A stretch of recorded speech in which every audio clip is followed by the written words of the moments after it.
He told me he wanted to feel young again. Said it like it was an apology, soft and trembling at the edges, as if the years we built together had somehow aged only him. I didn't cry. I just nodded, because tears would have given him comfort, and comfort was the last thing I owed him. The night he moved out, I poured myself a glass of the wine we'd saved for our 30th anniversary. It had dust on the bottle, just like me, I suppose. When he left, I didn't break. I took inventory 25 years of marriage.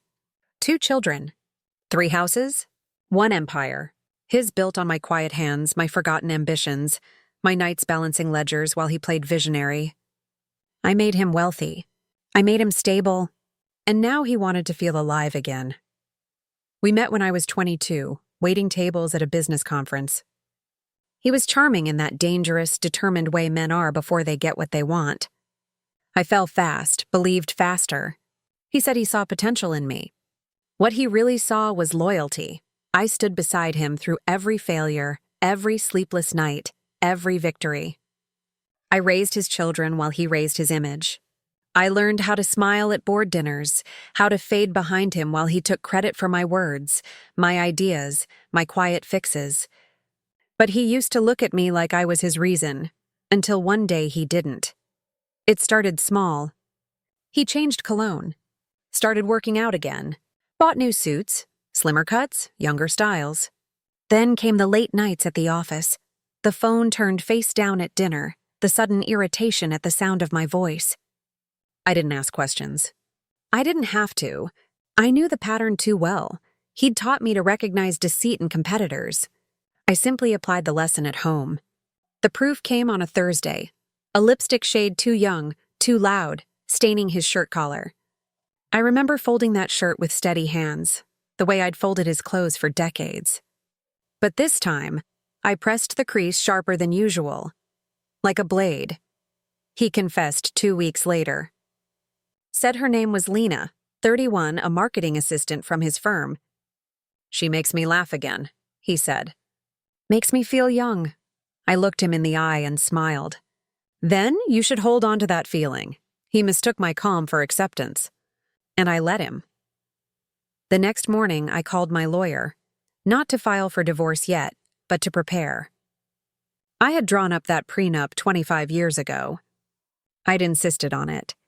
Back then, he thought it was romantic, a sign of trust. He didn't realize I'd written every clause with precision, each word a quiet insurance policy. If he ever broke the marriage by infidelity, the company, the accounts, the properties, all reverted to me. Every asset under his name, he'd signed it without reading past the title. Men in love rarely do. I waited for the wedding announcement. It came fast. He wanted to marry her before the year ended. The day before the ceremony, I sent a gift to their penthouse suite, a silver frame. Inside, a copy of our prenup, signed, sealed, notarized. Below it, a handwritten note, for your new home. Every empire deserves a foundation. I heard from mutual friends that she'd smiled politely when she opened it, thought it was some sentimental gesture. Then her lawyer translated the document. By morning, their wedding was still on, but their bank accounts were frozen.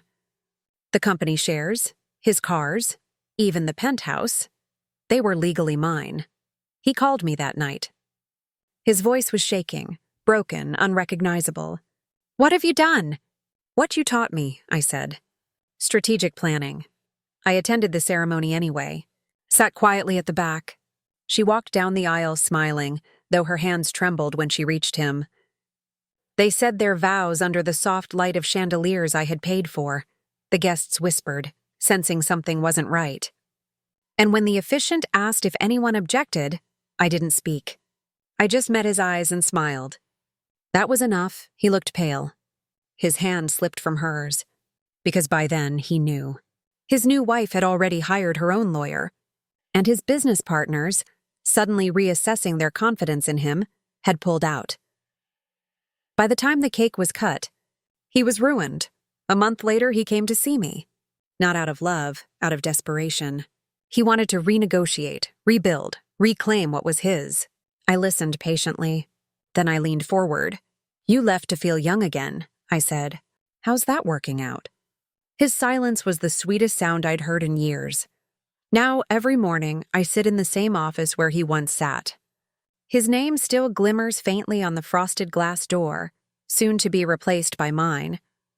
The staff treats me differently now, not as a wife, not as a shadow, but as the woman who outplayed the man who thought he owned everything. Sometimes, when I catch my reflection in that glass, I almost laugh. He wanted youth. I chose power. And the thing about power, it doesn't fade with age. He found out who took his place.